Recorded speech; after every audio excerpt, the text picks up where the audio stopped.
ஒருமுறை ஒரு நாட்டு அரசன் தன்னுடைய மந்திரியை அழைத்துச் சொன்னான்.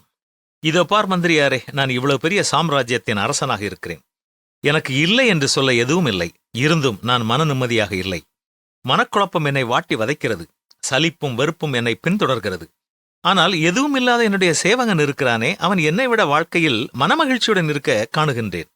ஆனந்தத்தில் அவன் மிதக்கிறான். பார்க்க பொறாமையாக இருக்கிறது என்று ஆதங்கப்பட்டான். உடனே அந்த மந்திரி, அரசே, இந்த சேவகனிடம் 99 ஆட்டத்தை பரீட்சித்து பாருங்களேன் என்றான். அதற்கு அரசன், அது என்ன 99 ஆட்டம்?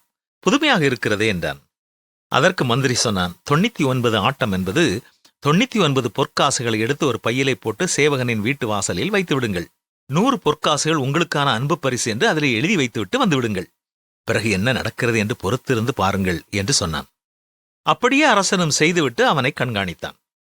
பொற்காசுகள் நிறைந்த பையை கண்ட சேவகன் ஆனந்தத்தில் மிதந்தான். பணப்பையை எடுத்து எண்ணி பார்த்தான். 1 காசு குறைவாக இருந்தது. கட்டாயம் 1 காசு வெளியில் எங்கேயோ விழுந்திருக்க வேண்டும் என மனதில் நினைத்து கொண்டான்.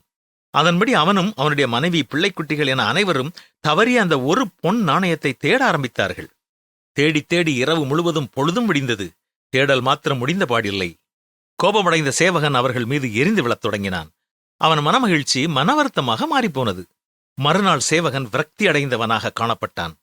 புன்முறுவல் பூத்திருந்த அவனுடைய முகம் சுடு முகமாக மாறியிருந்தது. தன்னைத்தானே திட்டிக் கொண்டிருந்தான். இதையெல்லாம் ஓரமாக நின்று கவனித்துக் கொண்டிருந்த அரசனுக்கு 99 ஆட்டம் என்றால் என்னவென்று இப்போது புரிந்து போய்விட்டது. ஆம் ஜனங்களே, அந்த வல்ல இறைவன் நமக்கு வழங்கிய 99 வகையான சௌபாக்கியங்களோடு இருப்பதை நாம் மறந்து விடுகிறோம். வாழ்வில் நமக்கு கிடைக்காத அந்த ஏதோ ஒரே ஒரு பாக்கியத்திற்காக நிம்மதியை இழந்து மன வருத்தத்தோடு வாழ்ந்து வருகிறோம். ஏங்கி தவிக்கிறோம். கைவசம் இருக்கும் பல சுகங்களை மறந்து இல்லாத ஒரு சுகத்திற்காக ஏங்குகிறோம். மனக்கவலையோடு நாம் வாழ்ந்து வருகின்றோம். போதும் என்கிற மனதுடனே கூடிய தேவ பக்தியே மிகுந்த ஆதாயம் என்பதுதான் வேதம் நமக்கு கற்றுத்தரும் பாடம். திருப்தியோடே வாழ கற்றுக்கொள்வோமா?